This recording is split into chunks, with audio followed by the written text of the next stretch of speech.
Ayos pala kung korap at buwaya ang nasa pwesto. May drama araw-araw, di boring ang mundo. Laging may pangakong bago kahit di nagagawa. At least tinuruan tayong umasa sa mga bagay na wala. Ghost Flood Control Project, isipin na lang nandyan yan. Total sanay na naman kayo sa baha tuwing umuulan. Matatag naman ang Pilipino ayon sa kasabihan. Kaya ayos lang kahit malugmok, sanay na sa kahirapan.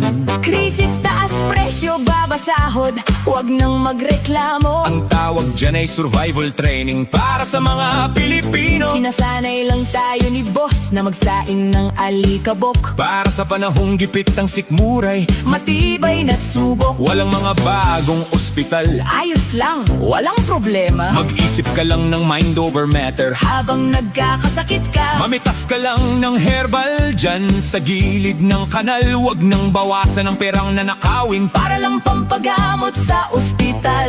Ang sarap talagang maghirap pag korap ang nakaupo. Sinasanay tayong magtiis hanggang sa tayo'y maglaho. Walang serbisyo? Okay lang, ngiti lang kahit tagilid ang bahay. Basta sila'y masarap ang buhay kahit tayo'y nakahandusay. Paulit-ulit na nabubudol pero sige pa rin tayo sa pagdepensa. Parang relasyong toxic, Binubugbog ka na, pero mas minahal mo pa. salamat sa mga kurap, mas napalapit tayo sa Panginoon. Dahil sa sobrang hirap, araw-araw tayong Napapadasal ngayon.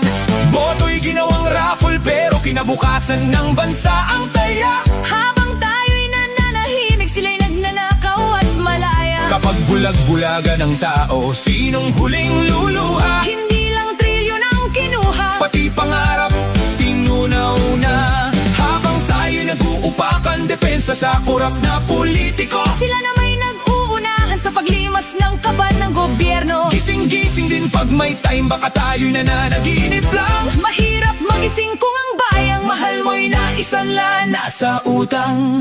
Mas okay pala maging korap kaysa sa snatcher sa kalsada. Kasi ang snatcher kulong agad, sila'y binibigyan lang ng sabwena. Pag karton ng gatas ang ninakaw, diretso agad sa rehas. Pero pag bilyo ng kinulimbat, Senating query ang palabas. naka-wheelchair at neck brace, parang kawawang may sakit. Pero ang sigla na kung kumilos pag nahilot at naakwit. Pag mahirap ka, mabilis ang hatol, parang kidlat sa bilis. Pag korap na ang may kaso, Ngit talaga ang due process. kung ito ang gusto natin, sige tulog na lang uli.